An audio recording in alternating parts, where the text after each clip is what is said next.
Okay. Okay, ladies and gentlemen, if you could take your seats, please.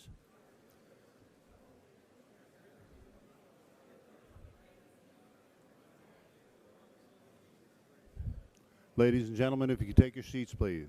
We'll get started for this afternoon's session. It's my pleasure to introduce our second AUSA Tech in 10, entitled Stop the Insanity, Enabling the Deployment of Heavy Armor. This should be good. Our presenter is Colonel Mark Davis, United States Army retired, a problem solver with the Improv Group. Let's give him a big hand.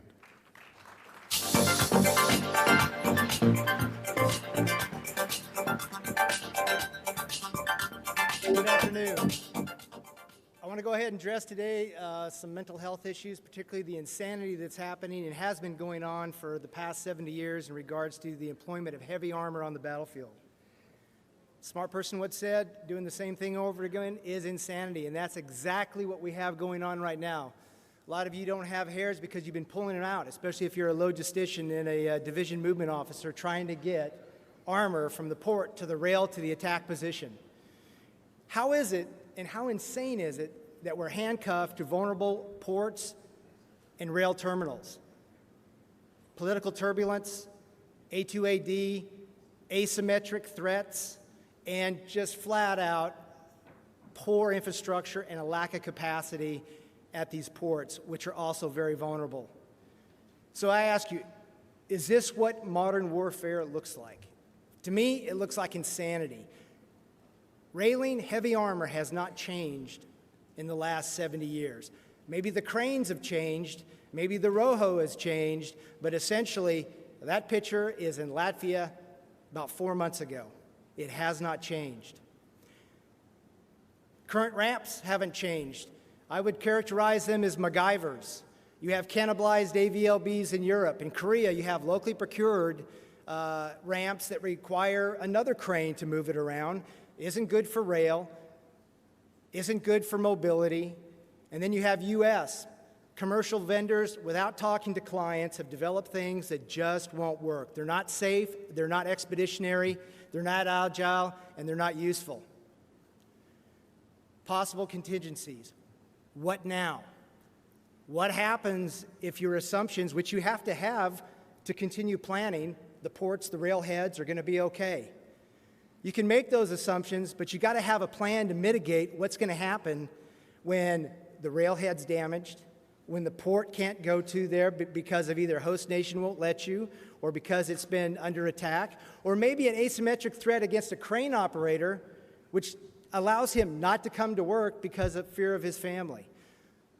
So not only are the ports a critical vulnerability, the railheads are a critical vulnerability, but the cranes, which are their primary method and means by which we're putting this armor on top of rail cars, are critical vulnerabilities.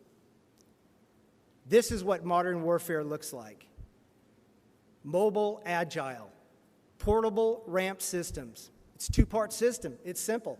It's a mat, steel mat that goes over any gauge rail system that allows that 93.5 short-ton tank to pivot on that railhead anywhere along the rail line. Forget the port. If the port's not good, or you have to move to an austere area that doesn't have that facility, you can use the rail map.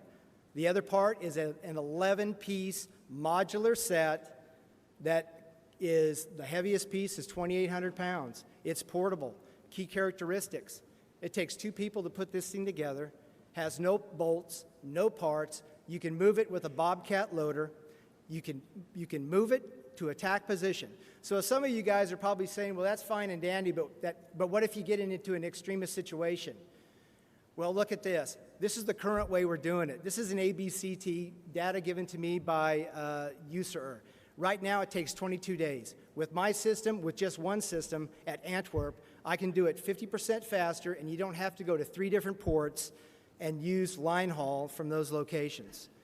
Because enemy is your biggest, time is your biggest enemy, and he's lethal, all right? And an improved group, when we try to look at things, we look at how to shrink that time from the RSOI to the attack position. And if I can reduce that and we can get combat power there, that increases your likelihood of success on the battlefield. Because when you do get in those in extremis situations, when someone punches you in the face and your plan goes awry, our portable ramp system is there for you to recover. Because right now, you really don't have an option. If your rail line is damaged, what do?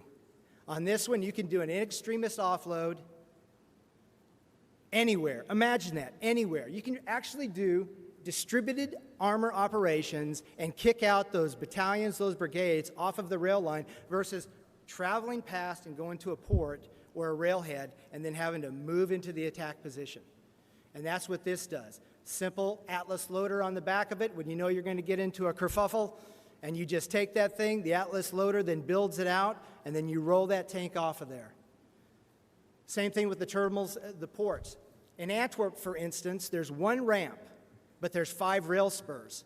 You buy 3 or 4 of these ramps, guess what? You've now cut down your time to move an ABCT, 1,091 rail cars, thousands of pieces of equipment in about 4 days. It increases throughput. It also provides you that ability that if the port is not available and you have to then go to a backup port that may not have the infrastructure, this ramp is there because this ramp will go anywhere. It's even configured where we can put it in for the Pacific Rim in a C-130 option. So let's wrap it up. Our portable ramp, heavy armor, increases throughput, accelerates offloading by as much as 50 to 75%. It increases your options because right now you don't have options. Your options when you get in a place where the rail line is damaged, you have to improvise. If you know that their possibility is there, why not have a system in order to overcome those challenges? And it allows for swarming of armor anywhere on the battlefield. Think about the possibilities. This system changes your planning considerations. I know this because I was a planner at UConn for 10 years, and I know that if I had this system, I wouldn't have to make those assumptions that were probably not going to happen anyway. So here it is. At Improve Group, we do a lot of things. Most of the time is we talk to clients and we solve problems. We just don't make tank ramps. We solve solutions. And essentially, we do a lot of things between heavy armor ramps to heavy armor loading, configured expeditionary, to high-density modular billeting. Our systems can put 240 soldiers in a span of 70 by 100, or for this one, which is truly expeditionary, 44 people in the same configuration as an Alaska tent. Rack box, how many people have lived out of a 20-foot container? You continually dump it in, dump it out, where our container systems fit into your containers and are a heck of a lot cheaper than a BOH. Expeditionary maintenance, Pakaloa Training Center, Rodriguez Range. These are places that are bridging solutions to MILCON. DLA, procurable. And oh, by the way, some of our systems have been on installations for as long as 17 years. Rolling stock, great for APSs. We can rack 30,000 pounds vertical. That means I can take a warehouse that has 57,000 square feet and turn it into 336,000 cubic feet, saving you millions of dollars that you'd otherwise have to invest in a MILCON project that you're probably not going to get funded, but you can do this. Again, this requires no installation. Your own soldiers can assemble this. Cargo racks. We have been putting up cargo racks all the way from Afghanistan to Japan to Europe. Our stuff can vertically rack 15 to 25,000 pounds per position. And again, you tell me how you want it, and I'll basically build it to your specs. Class 4 yards. We're building SSAs and Class 4 yards all over the world. Most of the places I go, whether it's the 25th ID or 7th ID, no vertical racking at all. No vertical racking at any of the SSAs. We can vertical rack anything. Warehouse space optimization. We're doing space optimization with the Air Force, with their deployed air-based systems, because they can't do MILCON out on the frontier. So we have to then consolidate their systems, therefore saving them millions of dollars. In one particular client, I was able to put 6 warehouses into one because I was able to go vertical. Convoy and port kits. We don't only look at single systems. We're an integrator. This came out of our client, the 21st TSC, Major General Shapiro. He goes, look, I'm spending a lot of money at the ports. I don't have a plan for when my convoys go. I need a ready-made expeditionary system to put folks together, to feed them, to billet them, to command and control, and to do it 24 hours a day. And this is one of those systems that we put together. We can scale this big or small depending on what the footprint is. One of those tents right there can hold 240 packs. So at this particular installation, you're talking almost 900 people in a very small condensed area. So again, at Improved Group, we don't sell products. I don't have a catalog. My products come out of your brain and into my design guys, and then I go out and build it for you. So I thank you very much for this opportunity, and come by booth 203 so you can see the wide portfolio of things that we can do for you.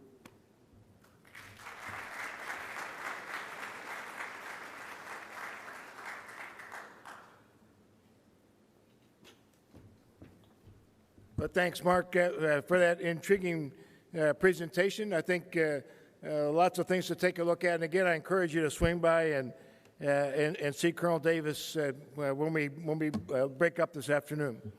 It's now my great privilege to introduce our keynote speaker for this afternoon to get us kicked off on afternoon number 2 here at LANPAC. And we truly are privileged to have the commander of the United States Indo-Pacific Command join us. You've got Admiral Davidson's bio on your app, because I know you all have downloaded your app and you have access to that. But I would tell you, just to start, he's a 1982 graduate of the United States Naval Academy.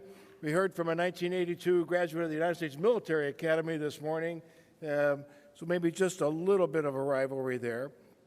He is a native of St. Louis. And here in Waikiki, which I know is a hotbed of National Hockey League fandom, you'll recognize that the St. Louis Blues are now into the Stanley Cup Finals.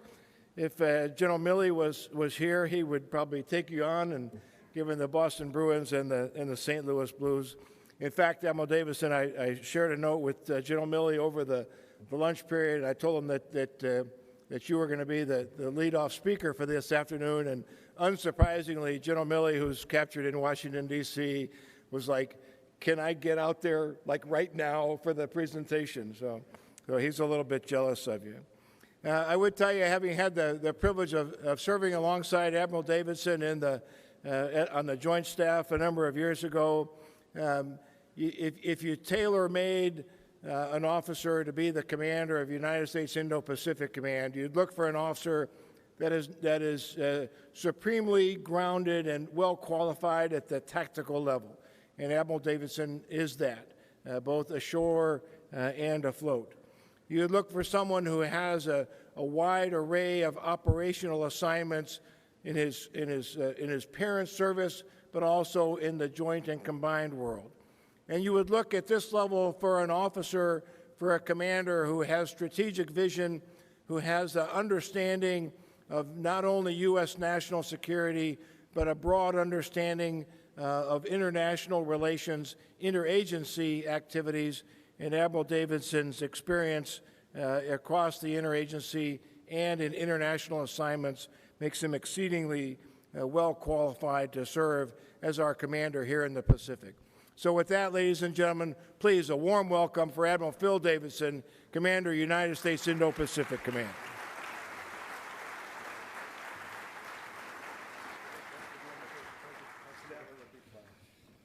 Good afternoon, aloha. Very good. You all got indoctrinated. Thank you, General Ham, for the introduction. I have to say, General Ham has been a mentor to me, both, I think, directly and probably unbeknownst to him, indirectly, going on a dozen years now. He's been most helpful to my own professional development, so I thank you, General Ham, for your continued service to the nation in this role here, and for the very kind introduction. I also want to say hello and good afternoon to General Brown and General Abrams. I know they've both had the opportunity to speak with you already. Hopefully they covered 95% of my ground. I apologize if I repeat anything they had to say. General Abrams has a tall order. It's been a distinct pleasure to work in partnership with him over the last 7 months, I guess.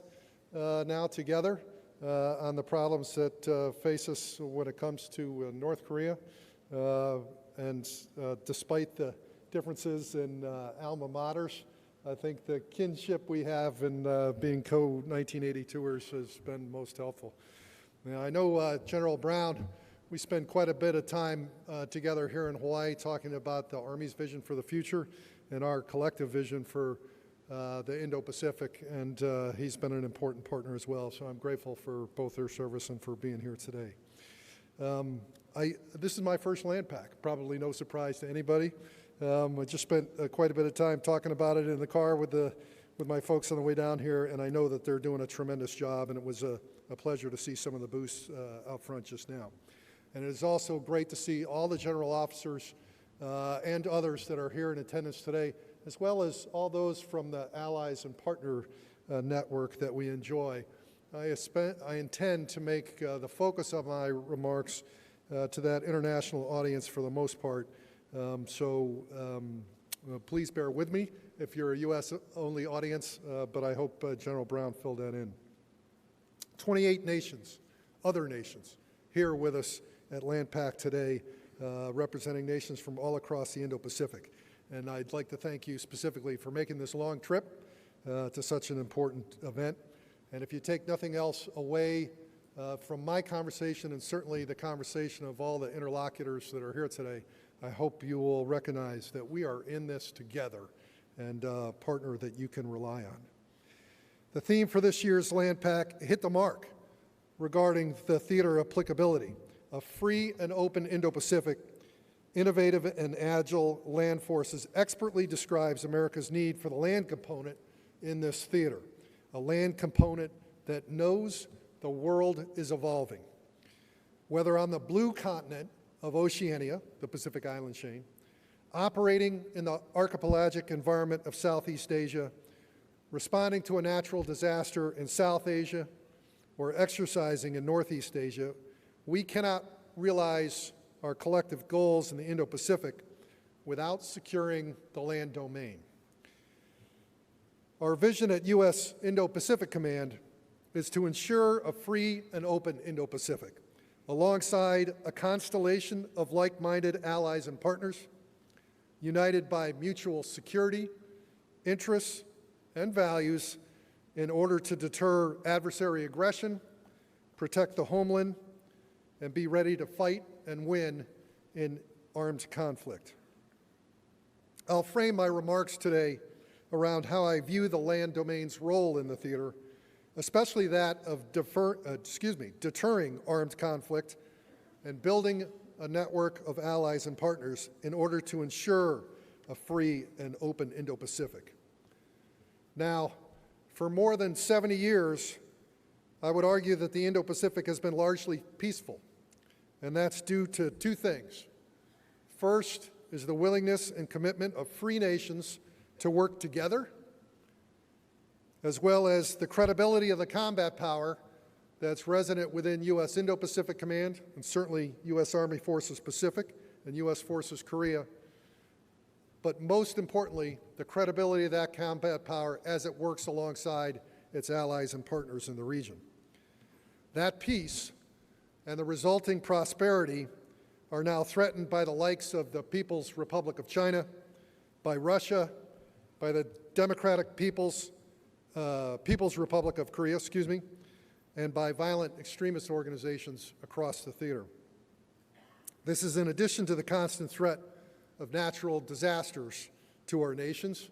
Living here on the rim of fire, so close to the equator, it seems like our mutual natural disaster period is a never-ending 365 days a year. But I believe we are facing a serious threat to all of us, a fundamental divergence in values that leads to two incompatible visions of the future when we speak of the People's Republic of China especially. Through fear and coercion, our adversaries are seeking to bend, break, and replace the existing rules-based international order. In its place, they seek to create a new international order, one that is closed and authoritarian, one where nations large and small subordinate their own sovereignty to the interest of just one country, an outcome that displaces the stability and peace of the Indo-Pacific that has endured for some 70 years now. Make no mistake, the job at U.S. Indo-Pacific Command is to lead the military component of America's national strategy to ensure a free and open Indo-Pacific. First and foremost, that means we will deter escalation to armed conflict. But if deterrence fails, we will be able to dominate any adversary and win in conflict should any adversary choose that path. I'm happy to say there's a general convergence around the idea of a free and open Indo-Pacific, as Japan, Australia, New Zealand, Prime Minister Modi's speech at the Shangri-La Dialogue last year, as well as Indonesia's effort to lead a free and open Indo-Pacific concept, the development of one within ASEAN, is critically important. But collectively, our armies face a wide array of threats across the whole of the continuum of competition when it comes to our adversaries. As I mentioned, we collectively face the threat of natural disasters, but we face coercion and corruption as well. These attempt to prevent the ability of all forces to respond to national threats during times of peace. We also face the persistent threat of terrorism, and of course we face the potential of armed conflict. Indeed, the challenges facing the land forces throughout the theater are forcing an evolution in doctrine, in posture, in training, and equipment. And just as the rifle and the tank changed the way the Army fought in the last century, land forces today must adapt to equally significant changes in the environment of the 21st century. And as our threats evolve, we must be able to deter, respond, and again, dominate and win. The Department of Defense and the Army will procure new capabilities, develop new concepts, and enhance our capacity. But we will only be lethal if we have the readiness and ability to employ these alongside our allies and partners. That means we need compatibility, interoperability, and combined training to ensure our interdependence during armed conflict should deterrence fail. And since no two competitors are alike, we cannot attempt to deter one in the same way as another. Any competitor or adversary in our theater must not see an avenue to success through armed conflict. And I have to say that the U.S. Army's actions to date to improve its deterrent posture in theater is commendable. Extending the duration of Pacific Pathways, as just one example, extending the duration of Pacific Pathways rotations provides Indo-Pacific Command with a capacity to respond to crises quicker than when we are forward deployed, than when in our home garrison. But that's just one example. The engagement it provides is exceptional as well. The Army's investment in multi-domain operations capability is also a significant step in the right direction to be able to fight in this 21st century. The Army took a big step forward last year during the Rim of the Pacific exercise when it demonstrated its ability to deliver fires against maritime targets. But there is indeed more work to do. We must keep in mind that our competitors have been studying the American way of war and developing asymmetric capabilities to compete with us for more than 20 years. We have not attended to these new threats like we attended to the threats in Southwest Asia so far. We have a long way to go to regain the deterrent advantage we enjoyed as recently as just 25 years ago. The entire Department of Defense will continue to invest in capabilities, the capacities, and the readiness in order to dominate in the air, sea, space, cyberspace, and land domains vis-a-vis peer competitors such as the People's Republic of China or Russia, and also will continue to combat the persistent threat of terrorism. One of America's inherent strengths is that it does not act, fight, or win unilaterally. As the land component evolves to compete, deter, and win, it must do so in a way that is compatible and interoperable with allies and partners. As I said earlier, our vision is to ensure a free and open Indo-Pacific alongside a constellation of like-minded allies and partners. This is an achievable strategic goal if and only if we are willing to work together. As we have for the last 70 years, we will continue to thrive by working together, united by mutual security, by our mutual security concerns, our interests, and our values. It is not lost on the vast majority in the region that America and its allies has fought and bled across the Indo-Pacific, not to conquer it, but to liberate it. We respect the sovereignty of all nations and their citizens, large and small, to fly, sail, and operate consistent with the rule of law. The vast majority of nations as well support a rules-based international order that is free from coercion and one that enhances our relative peace and growing prosperity. And we must attend to the values which underwrite the principles of a free and open Indo-Pacific as well. We must reaffirm, promote, and defend collectively our shared values as defined by the United Nations Charter and the Universal Declaration of Human Rights, which respect individual rights and liberties while promoting governance accountable to our citizens. Collectively, when we make strategic decisions through the combined lens of security, interests, and values, and we encourage others to do the same, we can ensure a prosperous, a peaceful, and a free and open Indo-Pacific. Now, if I could, I just want to leave you with 3 operational level things to think about. These thoughts come in the form of our engagements, our exercises, and our individual experiences. First, the U.S. approach to allies and partners at the operational level is through mutually beneficial and purposeful engagements. We endeavor to be attuned to the needs of our partners and find solutions that benefit both of us. At the heart of it, we intend to build partnerships that build trust.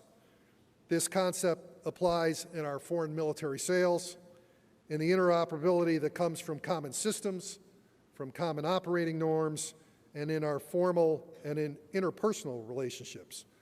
Coming together in venues like LANPAC is most appreciated and helps advance our collective security. Second, when it comes to exercises, we must attend to new concepts and capabilities in cyber and space and in the understanding of the defense of our critical infrastructures, the resilience that's required between the civilian apparatus and the military one. Our intelligence, our maneuver, our fires, and our sustainment concepts, all operational level of war concepts, should be developed alongside other services jointly. And most importantly, they must recognize allied and partner capability and capacity to contribute, either in kind or in conjunction with these and their expertise, and their expert understanding of the local and regional security needs and capabilities. These must likely be accommodated. These must likewise be accommodated. Lastly, it has been my great fortune to come to meet and know many of you, understand your concerns, your capabilities, the capacity of your militaries. We will have true compatibility and interoperability when we come to truly rely on each other's experience. We in the United States intend to try, learn, and improve while alongside our allies and partners. Land forces have long been a bulwark in this theater and will continue to be so through shared experiences and a commitment to learn from each other.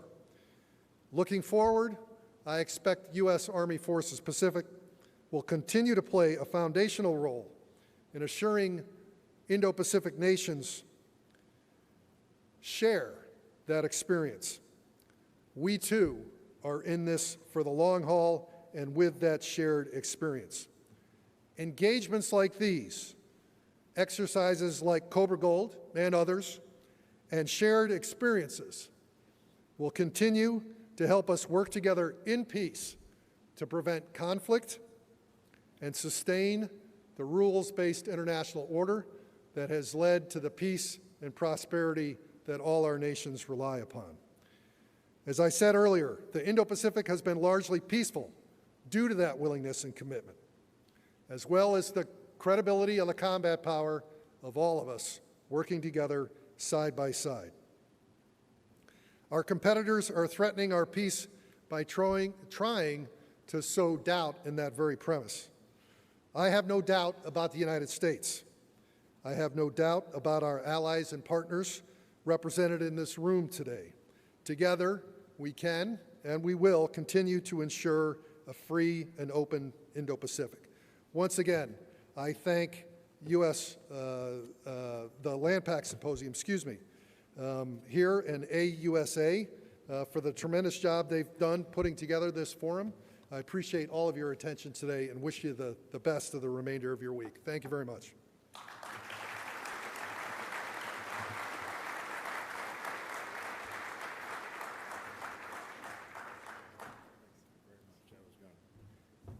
But thanks very much, Admiral Davidson, and thanks. We know you have just a few things on your plate, so it's not lost on us that you found it sufficiently important to be here. Your reminder of the evidence on partnerships and relationships rings true and consistent with what we have heard from the other senior commanders throughout this conference.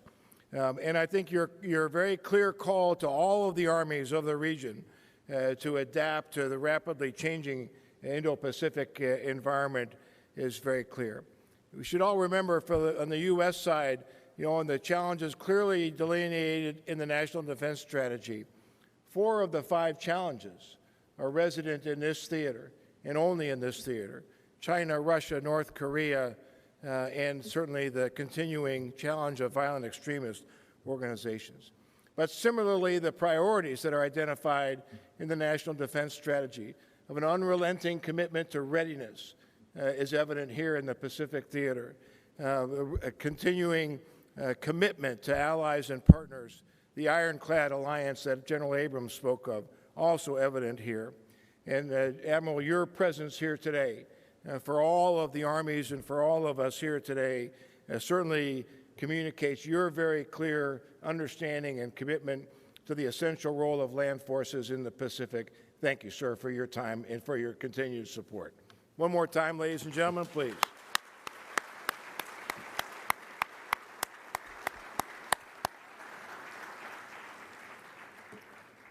Okay, we turn now to our afternoon panel here at day 2. And the next panel, and if I could invite Joan Dickinson and Joan Crutchfield, if you'd bring your panel up. This afternoon's panel wins the award for longest title. All right? Executing the operational elements of air and missile defense through the integration of offensive and defensive fires in support of multi-domain operations. All right, you'll be quizzed on this at the end of the panel. We are honored today that the panel chair for today is Lieutenant General Jim Dickinson, Commanding General, United States Army Space and Missile Defense Command, and also the Commander of Army Forces Strategic Command. And we're welcome back to the Pacific, our moderator, Lieutenant General retired Tony Crutchfield, Vice President, Army Systems, Defense, Space, and Security, Government Operations at the Boeing Company, and former Deputy Commander at United States Pacific Command. General Crutchfield, General Dickinson, off to you. Ladies and gentlemen, a warm welcome for this afternoon's panel, please.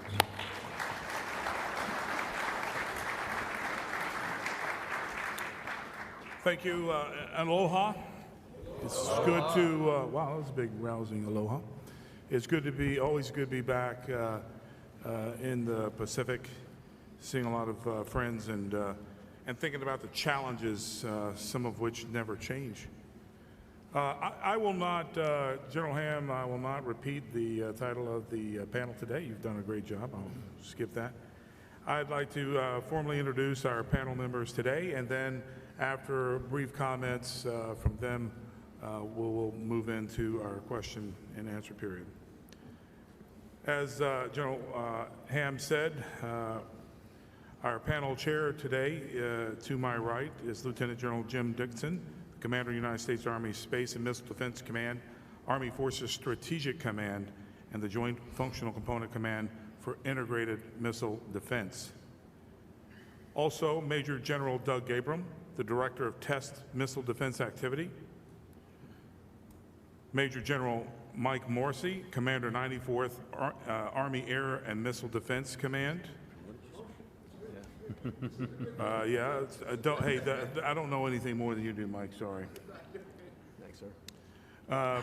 Colonel Monty Montauk, Commander 5th BCD, and also Colonel Mark Holler, the Commandant, United States Army Air Defense Artillery School and the Chief of the Air Defense Artillery Branch. What I'd like to do at this time is turn it over to General Dixon. All right, thank you, Tony, and good afternoon. Aloha. Aloha. So if Admiral Davidson was still here, I was going to do Go Army, Beat Navy, and I could have continued that through the whole panel. But anyway, it's great to be here. General Ham, thanks for having us again and inviting me back here. You know, it's always a great invitation, along with General Brown asking us to come out here from Huntsville, Alabama, and my next door neighbor is with me today. So better to be in Hawaii today with this beautiful weather and beautiful scenery rather than in Huntsville, where I think it's pretty hot, humid right now. But great to be back here again today for this panel.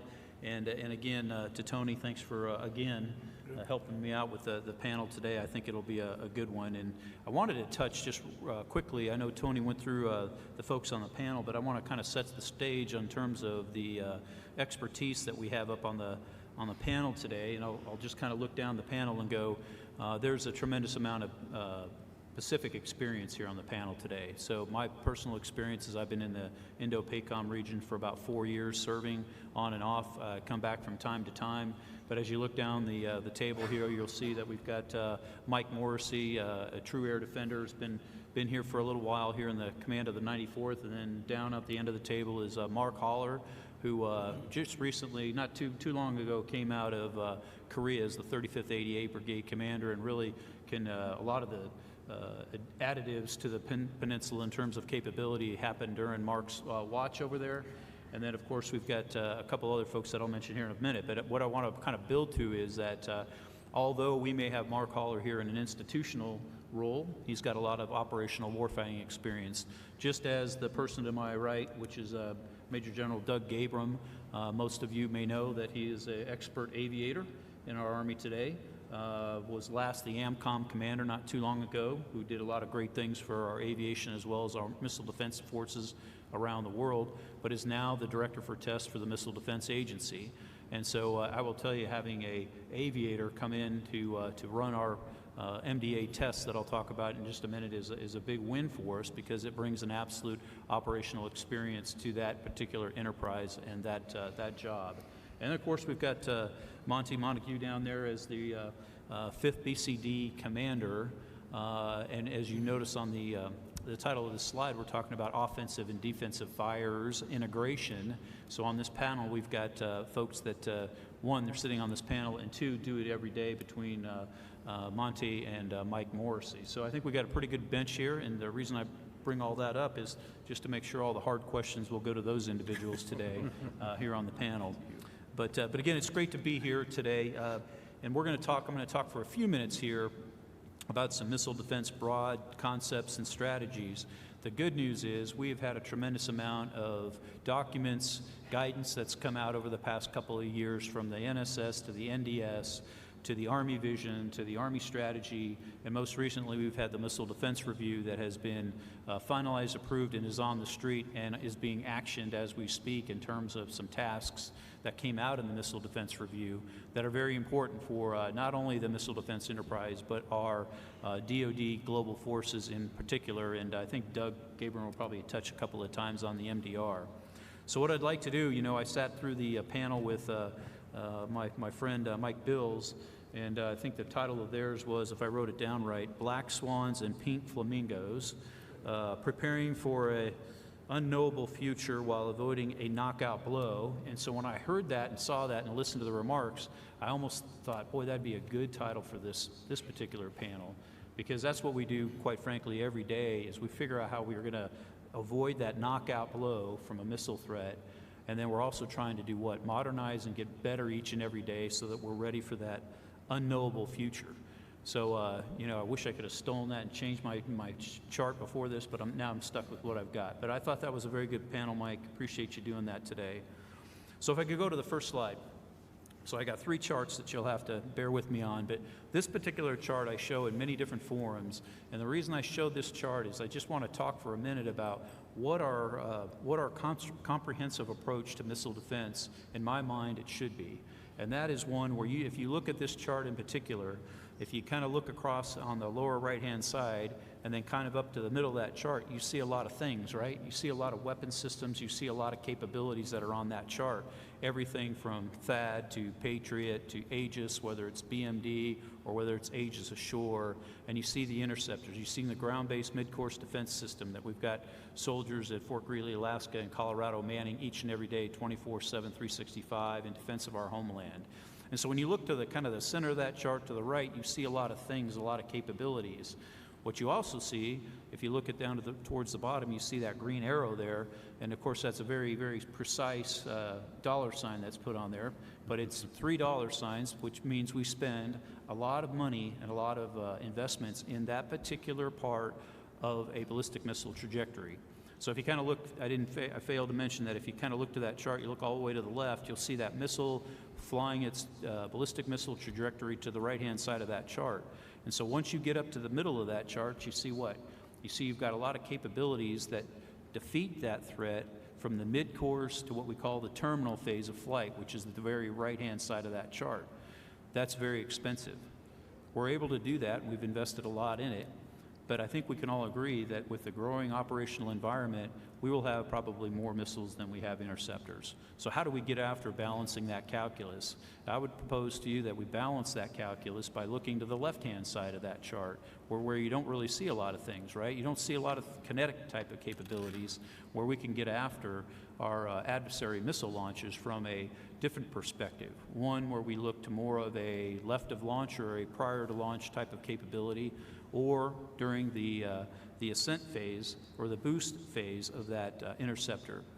The threat bar along the bottom, the blue, and then it merges into red there as you go to the left, kind of shows you where vulnerabilities exist. So it's no surprise that when a ballistic missile launches, its most vulnerable point is while it's still sitting on the ground or very early in the launch, where it is attaining altitude, speed, direction, etc., and that is where it's the most vulnerable. So we should look from a holistic missile defense perspective at trying to defeat that in that particular course of the flight. And while it's expensive on the right-hand side of that chart, as I show with that green arrow, it's a little less expensive when you look to the left-hand side of that. Whether that is through kinetic or non-kinetic means, our ability to reverse what we call the cost curve, or reverse that so that we have a capability that's able to defeat it that's less expensive than the missile itself that we're trying to defeat. And we don't necessarily have that today. So we have seen where quadcopters that have been used against us in certain parts of the world have been defeated with a Patriot missile. And that's an excellent example of the wrong side of the cost curve that we might be on in that particular event, having to use a Patriot multi-million-dollar missile against a $250 quadcopter that you can buy at Amazon.com. So the ability to reverse that cost curve rests in our ability to look at that left-hand side of that chart, if you will, and put our investments and our capability development into that. Because it's really, if you look at it, it's almost pennies on the dollar when you look at that capability being matured and fielded as opposed to the right-hand side. Slide, please. So the next chart I'll show you there is, so I know we had very eloquently put yesterday from Eric Wesley, and I've heard him do it several times, talking about multi-domain operations. I'm not going to go through this chart in detail, other than suffice it to say to look at the thing that is joining those two bubbles, if you will, together. And all of us in here can probably recognize the fact that that is a what? A satellite.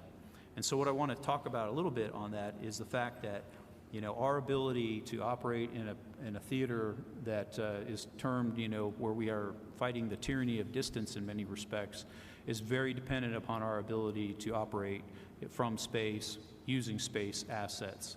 And those space-based capabilities are so important to what we do each and every day, from communications to missile warning to friendly force tracking to intelligence gathering.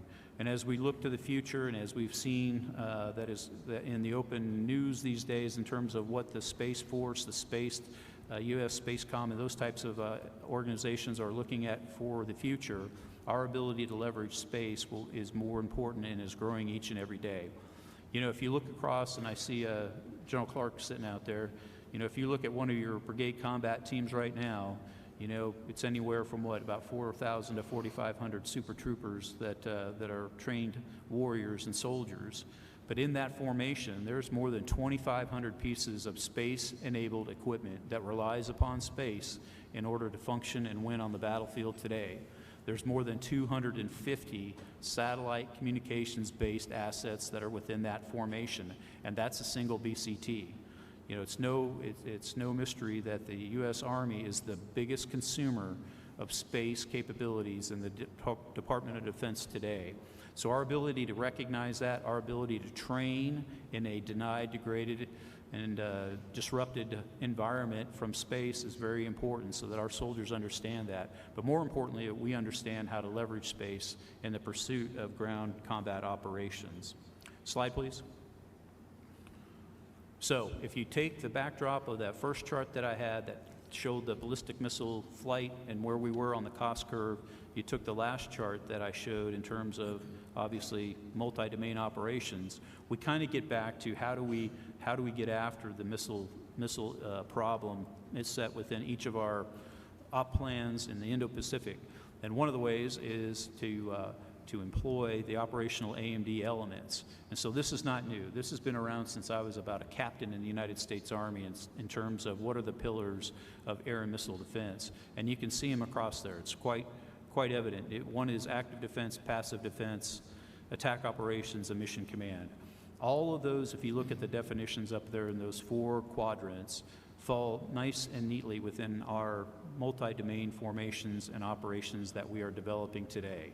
And so the first one I'll talk about is active defense. I spoke about that 2 charts ago, and that is being able to have the capability to defeat an adversary missile threat. Passive operations, passive defense, is something I know in the U.S. Army that we have gotten away from over the years. And passive defense is as simple as things such as dispersion, camouflage, making sure that you're not visible to our adversaries from an overhead position. It's also having the capability on the ground to warn our forces of an incoming missile attack. It's planning for hardening infrastructures, those types of things, so that we're not an easy target, if you will, because the fact of the matter is you'll never have enough active defense in order to protect every asset that you would like to. So how do you mitigate that? You mitigate that through doing what you can in terms of passive defense. Attack operations, so we'll talk a little bit more about this on the panel, but the ability to strike whatever fired at you on the battlefield is very important. So your ability to counterstrike, or in some cases actually negate that threat before it even launches is very, very important. But our ability to integrate offensive and defensive fires in a manner in which you can effectively and timely negate that missile threat before it ever launches is part of that attack operations. Because what we need to do is change the calculus of many different missiles that are able to target us to fewer missiles, and those fewer missiles, now we have a better probability or calculus of defeating them with missiles that we particularly have in our inventory or within our partner capacity inventory as well. So with that, I'll pause and turn it over to my esteemed colleague, Major General Doug Gabram, the Director for Tests for the Missile Defense Agency. Over to you, Hey, Doug. sir, thanks. And it's great to see old bosses, mentors, and friends. And General Bills, great panel. General Thurman, it's always good to see you. We appreciate your guidance and mentorship. And I'm going to say this because I'll probably get reported, but the chief and the vice aren't here, so I'm going to say go Tribe. General Ham and I, we share the same passion for the Cleveland Indians. Hey, so the So I'll just rules for stop this there. panel were you were not supposed to be plugging that stuff. Yes, sir. And so they actually took a vote to let the operational aviator, be part of the panel, and somehow I got on here. And then General Dickinson said, sir, Doug, you can't be loose in the secondary, so you got to have some written down points. So, sir, I do, and I'll try to be brief. So I've been in the job about 90 days as the director for test, and I've definitely seen the importance and the relevancy of this topic and understand, frankly, the regional and homeland ballistic missile defense is a complex joint team sport, and I guess that's my bottom line, joint team sport. And if you haven't had a chance to see the Missile Defense Review, it came out in January, signed by the SecDef. It's really worth reading. A lot of great details, emphasis on the importance of our regional and homeland ballistic missile defense. So I highly recommend that. And I have one slide here today, and you can see, if you go, it's the same slide General Dickinson showed. And why is that? It's because we're a nested, we have the same layered BMDS. And as MDA is an integral part in the development, testing, and fielding of most of the weapon systems you see on this slide. And the number one purpose for all of it is the warfighter. And as you listen to General Abrams this morning and General Bills' comments about the importance and the power and the strength of the alliance, 65 plus years with the Rock, ironclad, built on sacrifice, values, and commitment, it's incredibly powerful. And as Admiral Davidson talked about, 28 nations, the magnitude of the Indo-Pacific Command is incredible, not only in the physical breadth, but the operational complexity and the importance to global security. Also, and I wrote it down, Lieutenant General Chun's comment, we don't go to war with North Korea without the U.S. Without the U.S., we can't survive. So my big takeaway, and you can't say it enough, ironclad. So let me just start with the potential threat and adversaries and the near-peer competitors. I think that leads to General Davidson's 5 key challenges that threaten a free and open Indo-Pacific. Number 1 of those 5 is North Korea, China, and Russia. And we understand that North Korea remains the most immediate challenge, and MDA remains lockstep with the USFK and Indo-PACOM on their near-term priorities of countering North Korean missile threats. Our MDA director, Lieutenant General Greaves, a few weeks ago testified and relayed his confidence in the ground-based mid-course defense system to defend the homeland against North Korean missile system, and that's inclusive of Hawaii. To highlight this, we just demonstrated in March the reliability and capability of the system with a major flight test called FTG-11, where we successfully intercepted a complex ICBM launched from Kwaj, coupled with the first salvo launch of 2 ground-based interceptors from Vandenberg Air Force Base in California.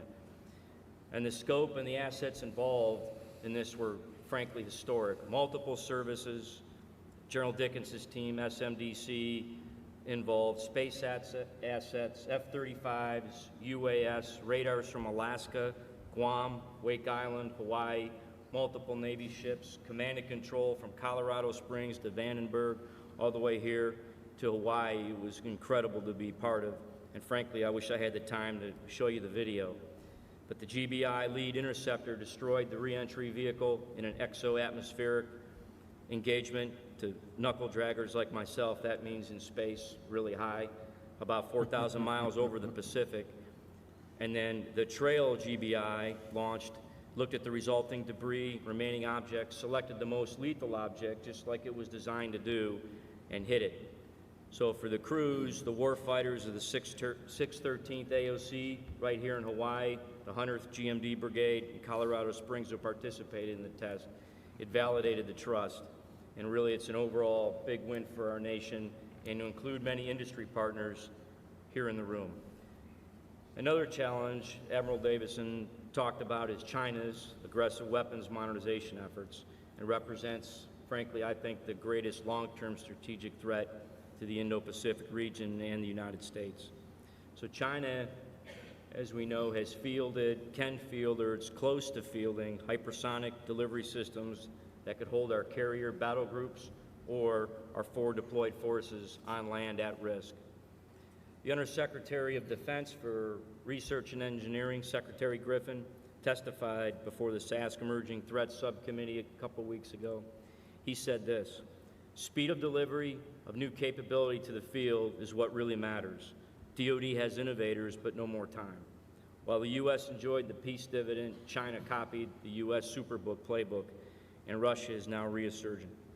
So speaking of Russia, we also acknowledge Russia's recently announced plans to reinforce the Pacific Fleet with has maneuverable hypersonic glide vehicle and an air-launched ballistic missile. So addressing these advanced threats remains one of MDA's highest priorities, but we got to do this as part of a joint team and stay ahead of the evolving threats. My last point is to emphasize this, is we hosted a joint BMDS Futures War Game exercise in April with all the combatant commands, STRATCOM, policy reps from OSD, and the Joint Staff, and PACOM was obviously a primary player. And personally, I left my eyes wide open in this exercise, and I took 4 key takeaways. First, we need to be able to detect, track, and discriminate globally. We can't populate the Earth with sufficient radars and sensors. That capability will likely be a space-based sensor network. Number 2, we need the ability to defeat the threat before launch, or to defeat threat missiles in the boost and ascent phases, as General Dickinson mentioned. Third, we'll need a more advanced defeat capability, whether that be modifications to the existing interceptors that we have, a new interceptor, or directed energy.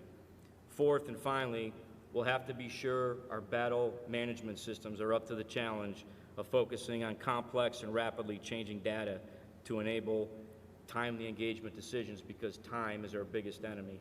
And cross-command coordination isn't optional, it's mandatory. As you look at this chart, and frankly, as General Dickinson stated, we need to understand the missile defense, particularly when conducted in the mid-course and terminal phases of flight. It's extremely expensive. We need to flip, or we need to work the cost curve, and there are a few ways to do that. Cost effectiveness is fielding the right balance between numbers of interceptors and our discrimination capabilities. We all understand that a good defense relies on a strong offense, especially if you're a Golden State Warrior fan, but attack operations will become increasingly important as threats become more complex. We can't shoot ourselves or shoot our way out of this fight. We must enhance our discrimination capabilities to identify the most lethal threats, so we can effectively and quickly shoot, assess, shoot, and keep our interceptor inventory relevant and reliable but affordable. So, in closing, we've talked about the threats. They're extremely complex. I would highly recommend that you look at the Missile Defense Review. It's very informative. And my big takeaway is ballistic missile defense is a joint team sport. I look forward to your questions. Thank you.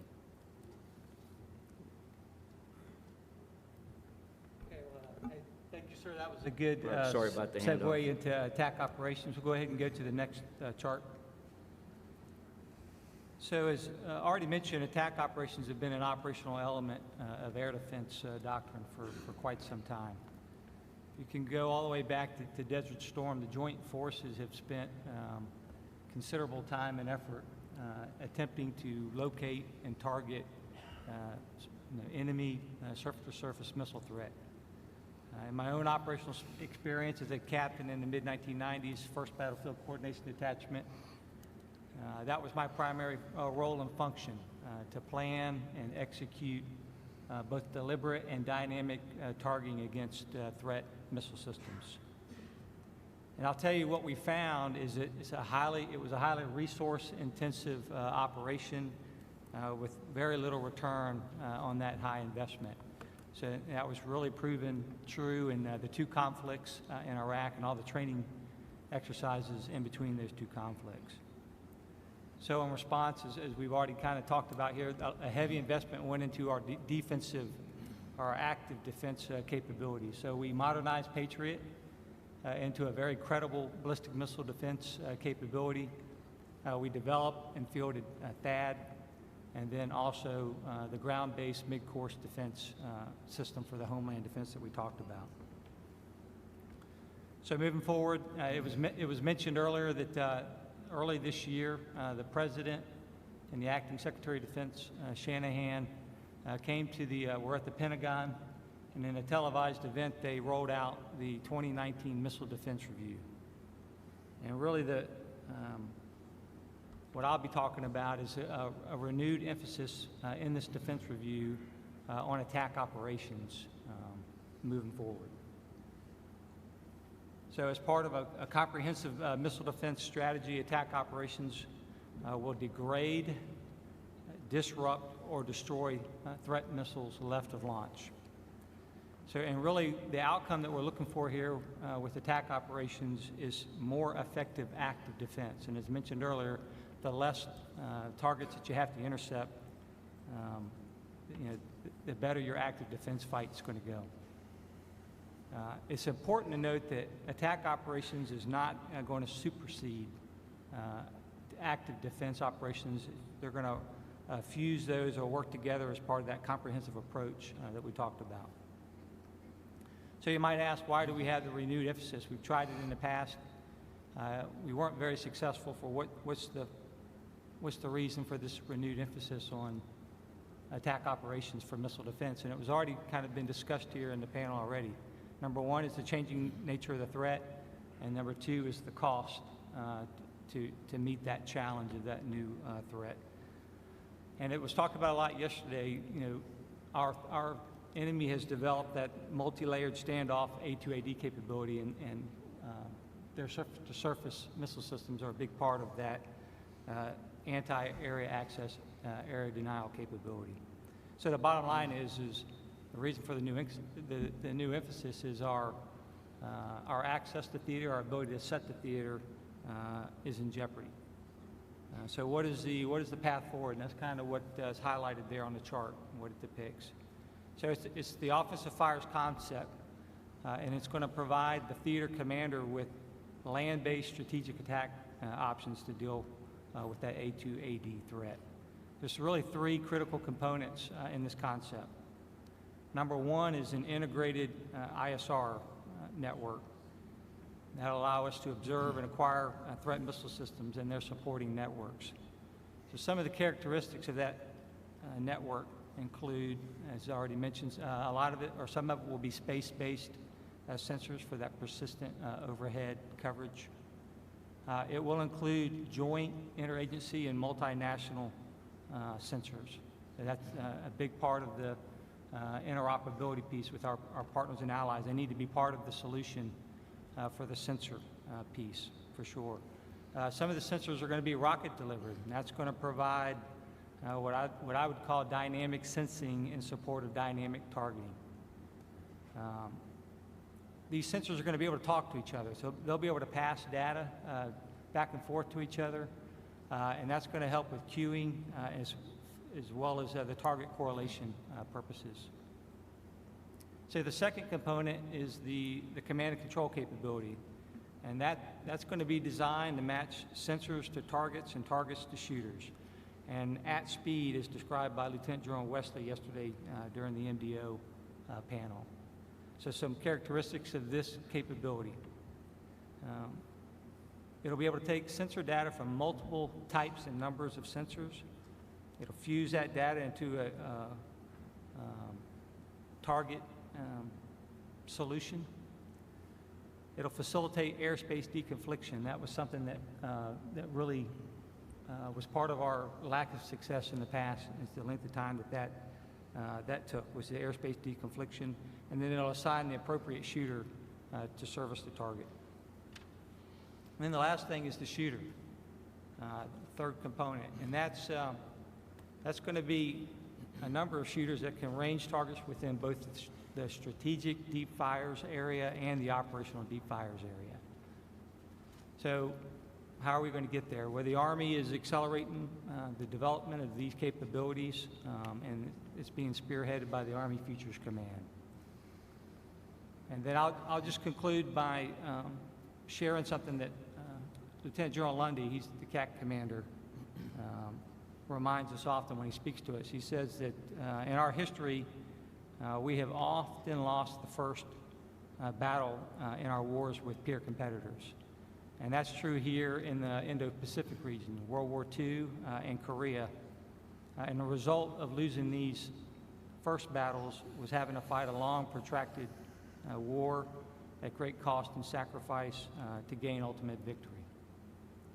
So I would submit that we cannot afford to lose the next first battle in a near-peer conflict, and that strategic offensive strike capability will be critical in doing really three things: deterring our adversaries, ensuring that we have access to theater, and then winning the missile defense fight in the first battle should deterrence fail.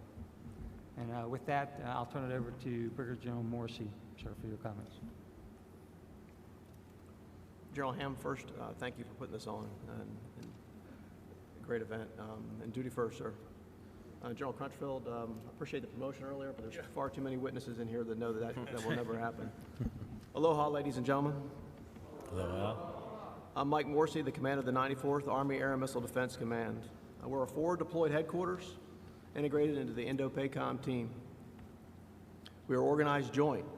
I'm assigned to USERPAC as one of General Army Brown's theater enabling commands, and we are direct support to PAC-AV, General Air Force Brown, where I serve as his Deputy Area Defense Commander. I share this because we're in a unique position to be part of an active defense and attack operations, all joint, all dedicated to supporting the free and open Indo-Pacific. We work aggressively to synchronize across air, land, sea, and space domains to integrate our systems into the active defense process of the joint kill chain in a complex environment that was already described over really the last 2 days.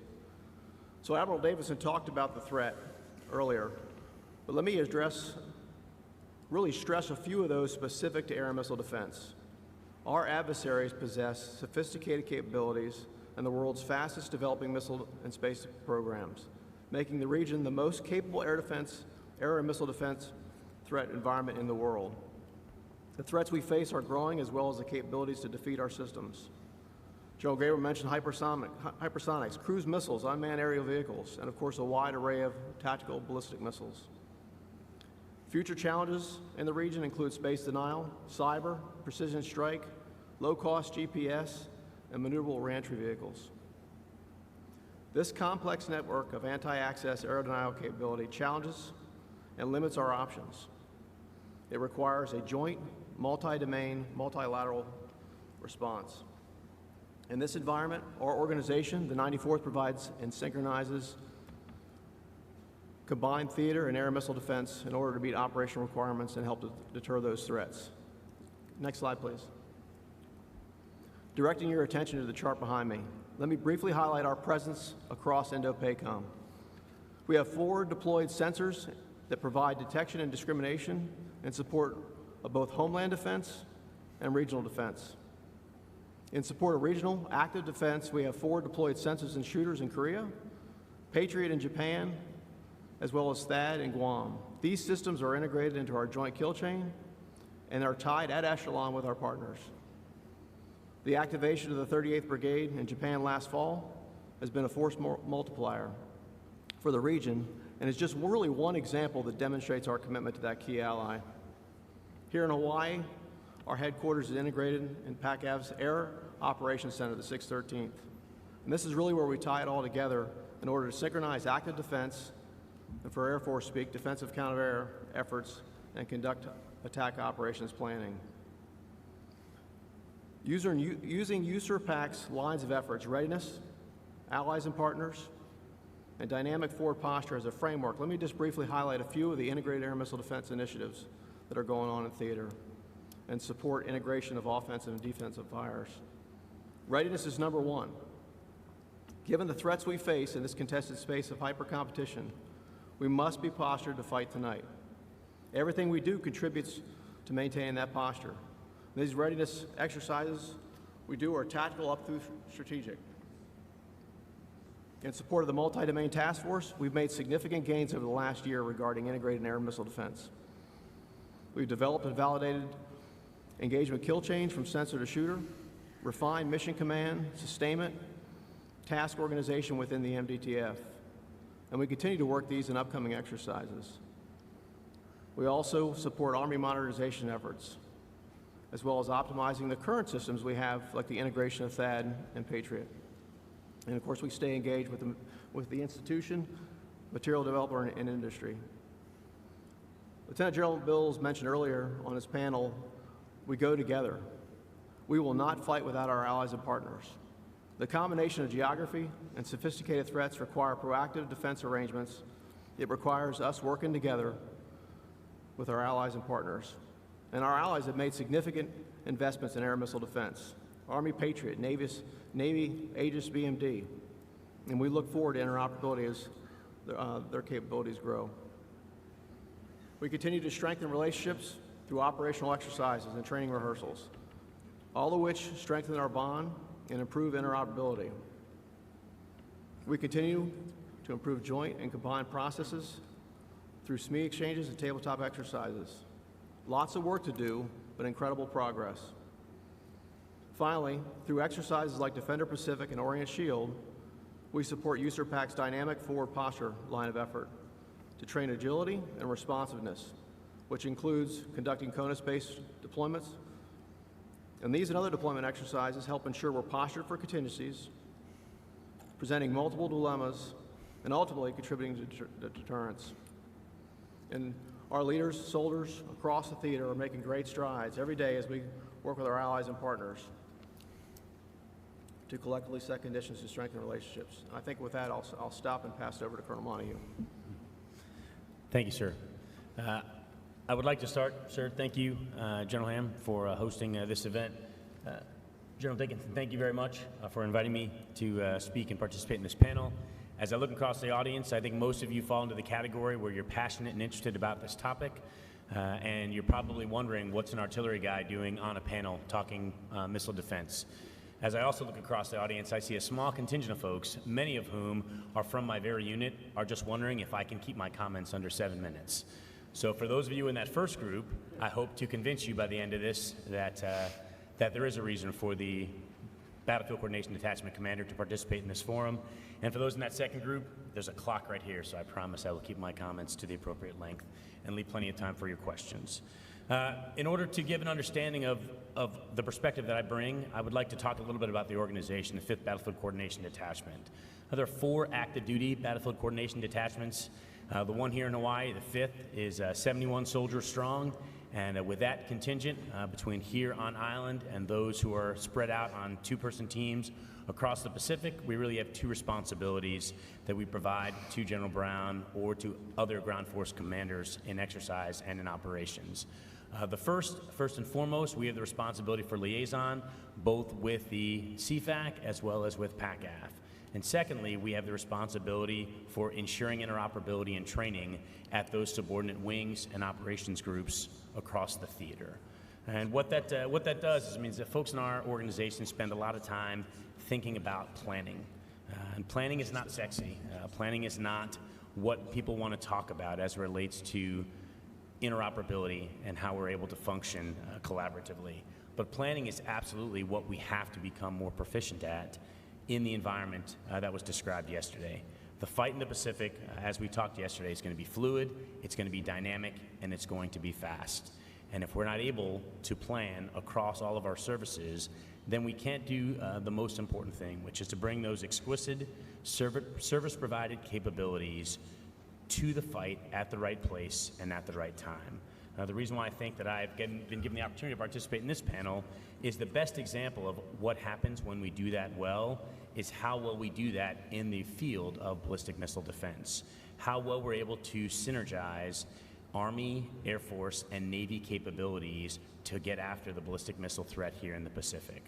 But for that future fight against a near-peer competitor, we're going to have to be able to do that across all of our other avenues, whether it has to relate to offensive fires, whether it speaks to defensive fires, we have to do that.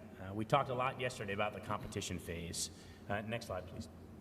We talked a lot yesterday about the competition phase, and one of the critical characteristics of that competition phase, as defined by General Valesky, was the fact that there are rapid transitions and you don't have the time to establish capability if it's not already present, either in the form of boots on the ground or in the form of capability that you can leverage immediately in support of the fight. But those capabilities, having the capability is not enough if you're not able to do the requisite planning that's required to integrate that capability. And that's what, in our organization, we spend a lot of time doing. We are positioned in the PACAF headquarters in the 613th Air Operations Center to do just that. And we provide really 5 critical capabilities to the ground component commander. We are his liaison to ensure the integration of Air Force strike capability in support of land operations. We do the same thing as it relates to ISR responsibilities and requirements, providing links into the Air Force assets that provide that capability. We do the same thing when it comes to airspace, helping the ground force commander understand, manage, and leverage the airspace in order to execute ground operations. We also, in the Pacific, we all know that the fights here are always away games. There's an airlift component that's required in order to execute that effectively, whether it's the movement of materiel, of personnel, or of critical equipment to the right place and at the right time. And lastly, we are the link for the ground force commander to provide targeting capability into the Air Force targeting system inside of the Air Operations Center. And all of these capabilities, when the battlefield coordination detachments were originally established, it was really about ensuring that the ground force commander's equities were met, providing Air Force assets predominantly in support of the ground force commander. But the fight in the 21st century has moved to a point where we are just as likely to be the supporting commander as we are to be the supported commander. But in order to do that, in order for that to be a reality, we have to have the requisite expertise in all of the planning processes across the joint force in order to be able to bring those unique ground capabilities to bear and leverage either in support of other components or aiding those other components in support of us. And our organization has the responsibility to do that. I would tell you, again, wanting to leave the maximum amount of time for questions, I would leave you with 3 takeaways. If you want to understand the importance of planning, particularly in a joint environment, effective planning is really the difference between deconfliction, which is the bare minimum requirement, synchronization, which is high school to college level, and synergy, which is graduate level, which is the expectation that we have to have if, as Colonel Holler talked about, we're going to win that first battle.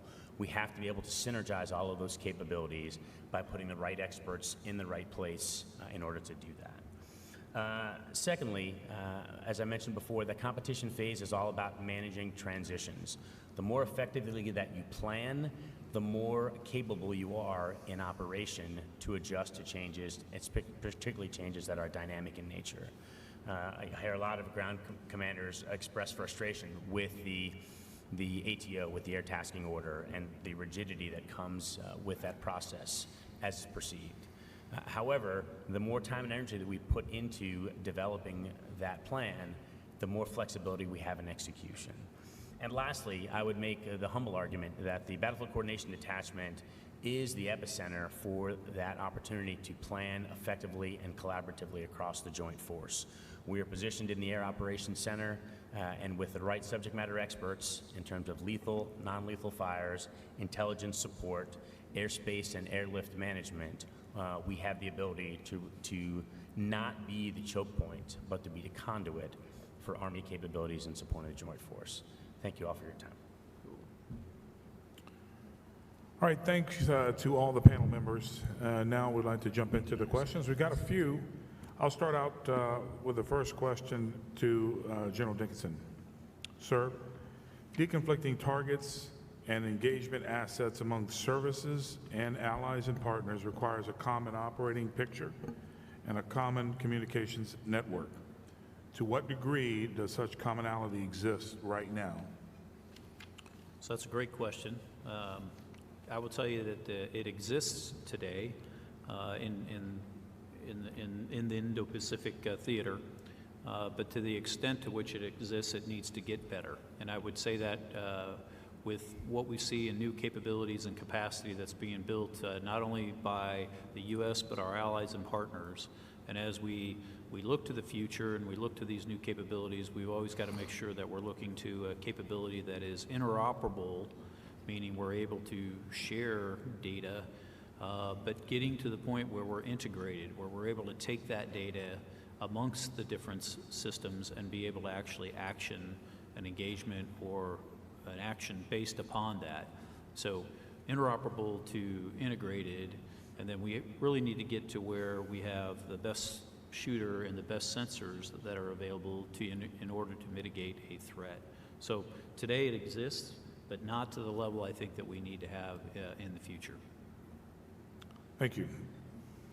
The next question's for General Gabriel. Sir, what are MDA's testing events that will affect Indo-PACOM in the near future? So, not a complete memorization, but there's probably 4 events that are going to affect Indo-PACOM in the next, I'll just summarize in 6 months. The first, and we have some kind of numbers in the way we categorize events, not only on the ground test, and people forget about the ground test aspect before the flight test, because the ground test sets the conditions in terms of modeling, simulation, criteria, data, et cetera. So when you see or hear about a flight test, there's ground testing left of that that's extremely important. So FTM 31, it's called, is at the end of July, and that is going to be an Aegis shot against a specified target. There's also what we call FTT 23. That's going to be a test in the August time frame to validate the remote THAAD launcher capability, to validate the latest software upgrade. There'll also be a test in September that'll involve Patriot remote linked to the TIPI-2 radar for the THAAD. And then there'll be a test in the November time frame, which will involve a multi-service element that'll look at various aspects of the hypersonic threat. Thank you. Our next question is for General Morrissey. Sir, can you explain how the 94th AAMDC is supporting USAPAC's dynamic forward posture? Yes, sir. So let me back up. The purpose of the dynamic forward posture is really to train agility and responsiveness throughout the theater. So a few ways the 94th is doing that, and the support of the maneuver force up front. We're doing low-cost initiatives such as crew immersion, deploying crews from stateside to theater, falling in on equipment in theater to train and get immersed in theater TTPs. We're supporting Orient Shield later this year in terms of using in-theater Patriot to deploy to islands we have not been to before, so we'll learn from that in terms of reconnaissance. Again, in support of the maneuver force. And then in support of Defender Pacific 20, deploying CONUS-based air and missile defense forces to an island chain to exercise, provide protection again for the maneuver force. Thank you, sir. Our next question is for Colonel Haller. Sir, given a future context that could feature near-peer, high-intensity conflict, denied, degraded environments, proliferation of unmanned assets, The question is, what is the ADA community doing to revise authorities and command and control so that the engagements are timely and so that we are employing a whole force solution, not just an ADA community, against the threat? Yeah, that's a real good question, and it's something that needs to be continually looked at as the threat systems advance. You know, it's a critical part. The authorities piece is a critical part of the area air defense plan for any theater, and as the capabilities advance, we have to look at that and figure out where those authorities need to exist.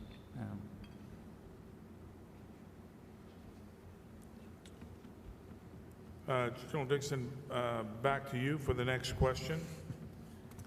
So, sir, in your comments, you highlighted space and space capabilities supporting multi-domain operations. In fact, your second slide highlighted that for us. Can you provide us some more detail on how space facilitates offensive and defensive integration and enables fires? So, try to keep it succinct. So I would just tell you that the space capabilities, kind of that chart that I showed on the multi-domain operations, you know, space capabilities provides detection, early warning in our missile warning enterprise. It also provides threat characterization that's vitally important, and it also enables mission command across vast distances, as I've mentioned earlier, in terms of the tyranny of distance. That comes from a space-based layer. Space-based layer that can provide persistent and consistent overhead coverage from each of those areas, whether it's intelligence gathering, whether it's satellite communications, whether it's missile warning. And so really, you know, as we get after that and look to the future, it's going to be our ability to leverage that and provide that information in a timely manner to the warfighter on the ground. And I'll give you an example of that. So last year, we demonstrated a capability for an ISR capability actually out here in the Pacific, where we demonstrated a capability known as Kestrel I. And so small satellite, about the size of a dorm room refrigerator, that we floated up in the LEO orbit, passed over here a few times a day, but the utility of that capability was the fact that it was able to pass timely intelligence information from a satellite to a warfighter on the ground, and doesn't necessarily need a robust or bureaucratic type of architecture of imagery requests and deliveries.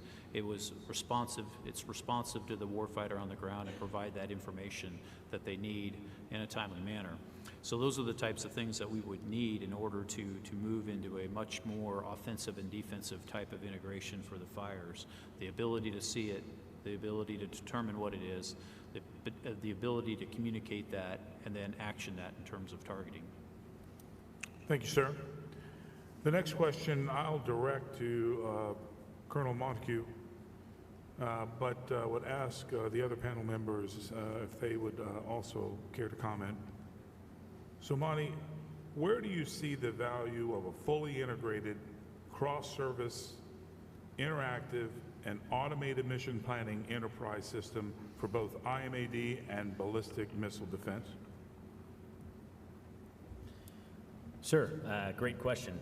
Happy to get the IAMD and ballistic missile defense question as the non-air defender. But in all seriousness, I think that where I see the value of having a cross-service, integrated, and partially automated system is in the speed in which it allows you to, on the defensive side, identify threats and prosecute those threats in a timely manner with a system that allows you to prioritize them quickly, and in an offensive manner allows you to get left of the launch and engage those threats much more quickly.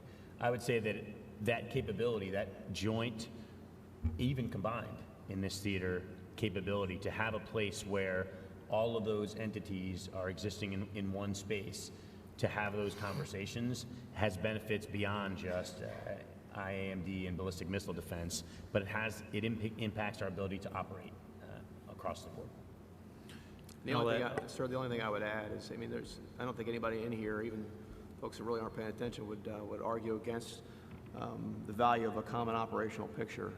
And, you know, and it's simple from my perspective in terms of fire control, which Monty hit, I think, perfectly. But the only thing I would add is fire control in terms of target sharing. If we're all shooting at the same target, for example, we only have so many interceptors. And so, you know, you go Winchester quick. If you have that capability, you can share that and maintain it for the more of a fight, if that makes sense. But not bad for a non-AMD guy. Thanks, sir. So if I could add to that as well, you know, we're at a point where we've got many sensors across the battlefield. And so whether they're air and missile defense sensors, whether they're field artillery sensors, whether they're joint in terms of Air Force, Navy, or even our allies and partners, we have sensors across the battlefield that we need to make sure that they're integrated on a common operating picture, fire control type of network, where we're able to action that intelligence and that information in order to have ultimately the best shooter and the best sensor, or in other words, any shooter, any sensor. So capabilities that are developing today will allow us to do that. We just have to have a conscious effort amongst the enterprise, the community, the services, our allies and partners, that we are moving towards that, to have that capability at our hands so that we are able to integrate offensive and defensive fires. See, Monty, I knew you could feel that. I had total confidence in you. So we have about time for one more question before we turn it over for General Dixon to wrap up our panel today. So I'm going to go ahead and I'm going to ask the $200 million question that many people in this room, certainly in the state of Hawaii, would be thinking. I'm going to direct this to my good friend, General Gabriel, to answer. That's fair. Fair enough. The aviator. So here's the question. Is Hawaii vulnerable to a missile attack? Is Hawaii vulnerable to a missile attack? Yes. So I would, as I think about the answer here, I would say walking across, if you're not staying in this hotel, if you got to walk across the street, are you vulnerable to get hit by a car? Yes and no. So, not to be a smart aleck answer, but I would say this to be a true statement, and confidence is high, and it was embedded in my comments. The current BMDS, our current BMDS that we have today, confidence is high that we can defeat the current threat adversary, the current threat. The point there is it's very fragile, right? We talked about the evolving threat over the past 2 days. We talked about specifically Northern Korea, China, Russia, what they're developing now, what they have, what they don't have, what they could have.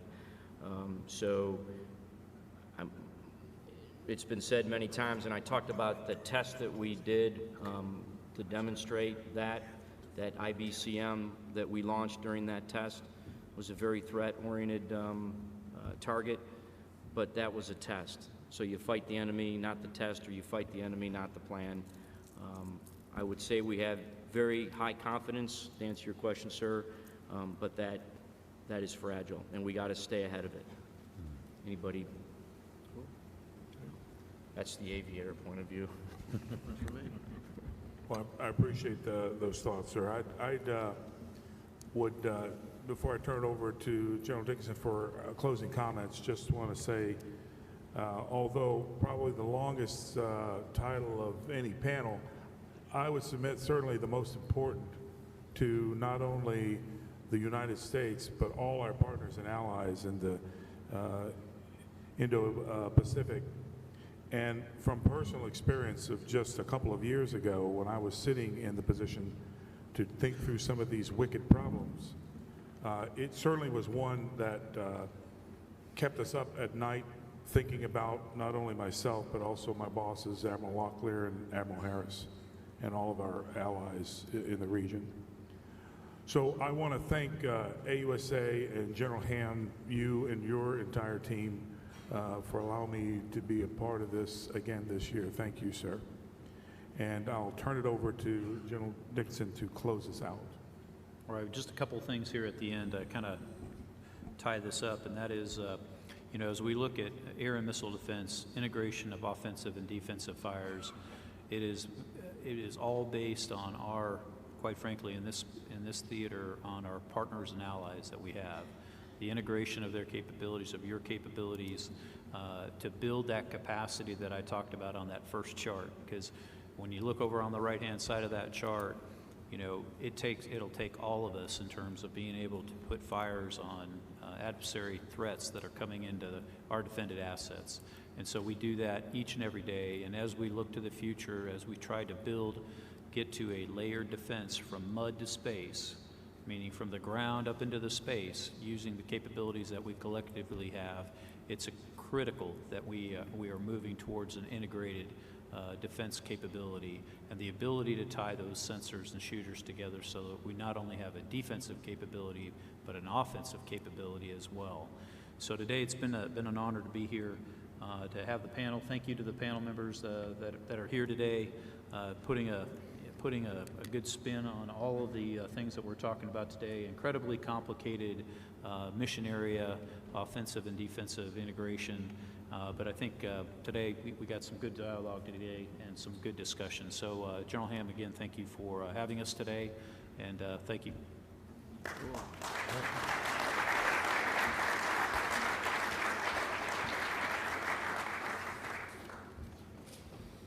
Okay, thanks.